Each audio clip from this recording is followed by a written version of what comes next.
Saya rasakan kedamaian itu ada, cuma saya ini yang seperti firman Tuhan yang ada di dalam Alkitab, tidak ada perpisahan perceraian kalau tidak ada kematian gitu bang. Itu yang saya takutkan itu bang. Saya takut harus bagaimana gitu bang. Berumah tangga pertama kali saya sering ditinggal, sering masalah itu, maaf ngomong lah bang ya, sampai saya seperti orang yang nggak waras gitu bang. Depresi bang ya, Ah iya bener bang. depresi ditinggal. Terus saya itu merantau karena depresi tadi bang. Jadi saya itu bertemu dengan seorang janda, suaminya itu sudah meninggal gitu bang. Makanya saya mau tahu gimana solusi dari abang atau pendapat dari abang gitu bang. Karena saya sekarang ini sudah menikah, tapi kan dalam ajaran kekristenan agama kita bang, tidak boleh menikah dua kali, apalagi salah satunya si istri masih hidup, apa si suami masih hidup gitu bang kan. Sudah punya anak bang? Kalau dari istri pertama sudah satu pasang bang, dari istri kedua keguguran bang. Udah berapa tahun sama yang kedua bang? Kalau dengan yang kedua ini bang sudah sekitar 4 tahun bang. Makanya saya timbul pertanyaan saya, bagaimana saya harus ibaratnya itu bisa untuk menebus kesalahan saya itu bang. Bukan saya untuk membela diri, bukan bang. Saya anak-anak saya itu sudah saya tahan, sudah saya ambil, tapi anak-anak saya ini dibilang bukan darah dagingmu itu, aku yang tahu siapa bapaknya. Wih, Dan itu pun bukan satu kali dua kali bang, keluar dari pembicaraan seperti itu yang saya dengar gitu. Bahkan orang tua saya pun sudah mendengarnya gitu bang. jadi sama istri yang kedua gimana? Bahagia abang atau gimana? Mau ninggalin lagi gimana?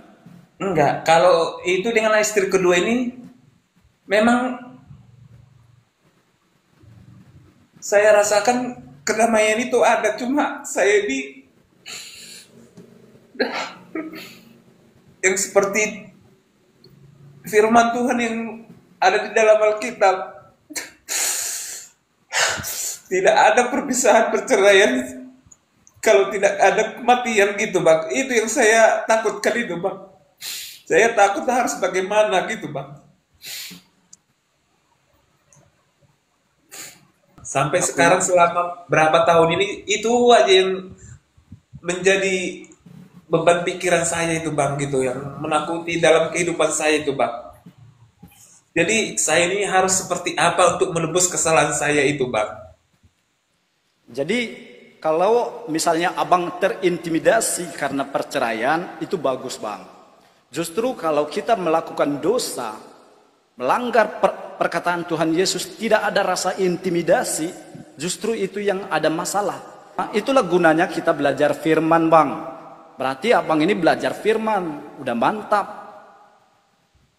Jadi ketika kita melanggar firman itu, ada sesuatu yang tidak damai di hati ini. Karena kita tahu firman, tapi coba abang tidak tahu tentang firman itu. Abang, santai aja, punya istri baru men. Iya kan?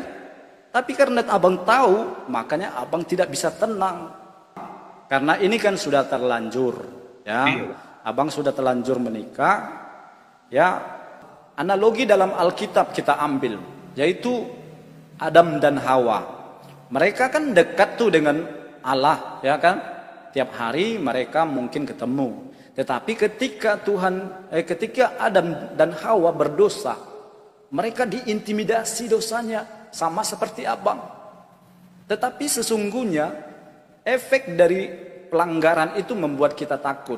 Bahkan abang ketika berbuat salah, contoh kepada anak kecil saja abang berbuat salah, padahal anak kecil nih, gak perlu abang takut nih. Tetapi pelanggaran abang itu, kesalahan abang itu mengintimidasi abang. Sehingga kepada anak kecil itu pun abang tetap takut. Nah, artinya di sini bang, jangan diintimidasi. Yang pertama, berdamai abang dengan keadaan. Yang kedua, damaikan pikiran, hati, dan perasaan abang. Harus jadi bos. Abang harus jadi bos atas pikiran dan hati abang ya. Jangan ketika pikiran negatif, pikiran hati mengintimidasi, abang ikuti terus, intimidasi terus. Tapi abang harus perkatakan hal-hal yang baik, hal-hal yang membangun hati abang. Bahkan abang harus nasihati juga hati dan pikiran abang. Seperti juga Raja Daud ya, Raja Daud selalu itu menasihati dirinya.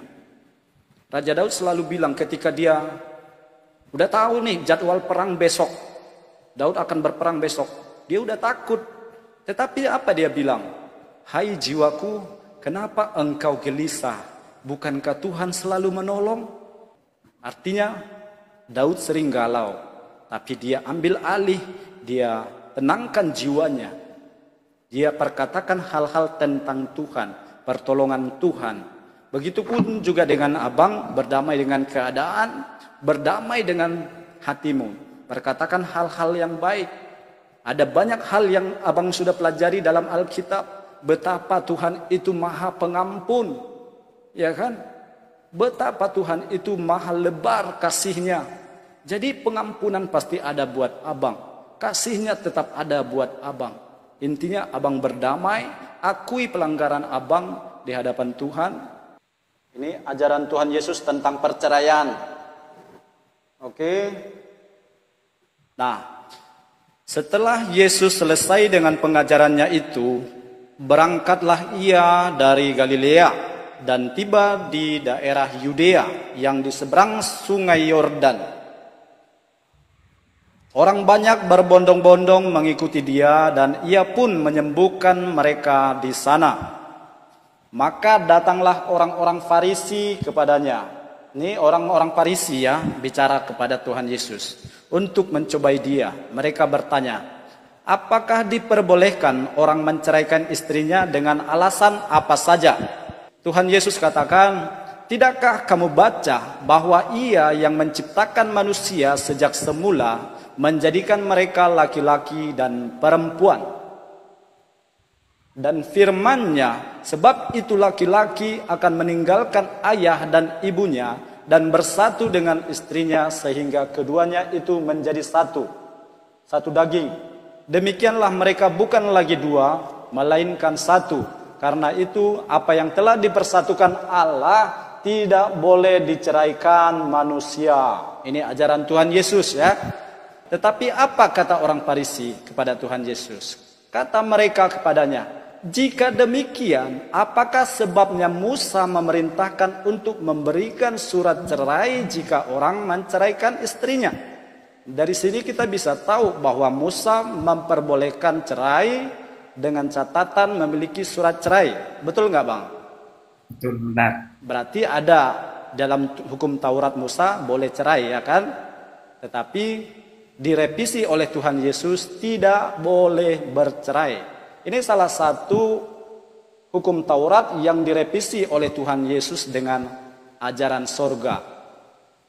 Lalu kata Yesus kepada mereka, karena ketegaran hatimu, Musa mengizinkan kamu menceraikan istrimu. Tetapi sejak semula tidaklah demikian. Berarti ada sesuatu yang dilakukan Musa ya. Betul enggak?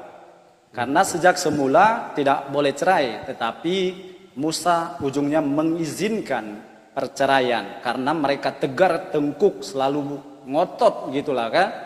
Nah, makanya Tuhan Yesus hapuskan itu perceraian.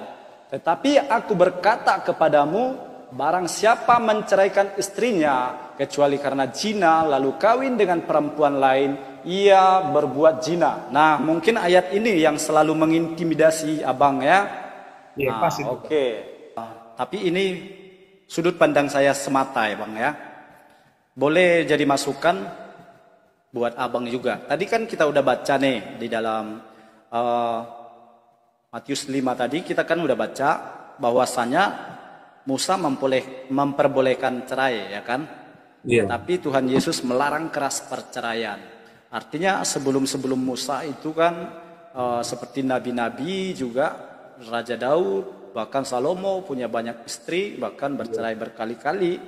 Artinya gini Bang, saya tidak membenarkan nikah 2 kali atau membenarkan perceraian, tidak. Kita boleh baca di dalam apa tadi, Matius 5 ayat 48, Tuhan Yesus katakan apa? Demikianlah kamu hidup, karena haruslah kamu sempurna, sama seperti Bapamu yang di surga adalah sempurna. Gitu Bang ya? Iya. Betul nggak? Artinya Bang, ini benar-benar ajaran surga yang sempurna. Jadi kalau kita sebagai manusia tidak benar-benar sempurna, Tuhan tetap mengasihi kita Bang. Apakah nilai rapor ada nilai 10 semua? Nggak ada. Ya kan? Apakah harus 10 naik kelas? Tidak juga. Nilai 6-nya ada 5 juga. Bisa naik kelas Bang ya. Abang sudah tidak mungkin lagi untuk sempurna dalam hal itu. Tetapi bukan berarti abang langsung gagal. Tidak layak masuk kerajaan surga. Abang masih punya peluang untuk dapat 80, dapat 70 atau dapat 90. Tergantung pertobatan abang, tergantung pengakuan abang dan hubungan abang dengan Tuhan. Oke Bang ya? Iya Bang. Jadi terima kasih buat nasihat dari abang. Oke abangku. Yang abang berikan sama saya. Saya juga minta kalau bisa tolong dibawa doa saya ini agar kehidupan saya lebih baik, lebih dekat sama Tuhan, Bang. Amin.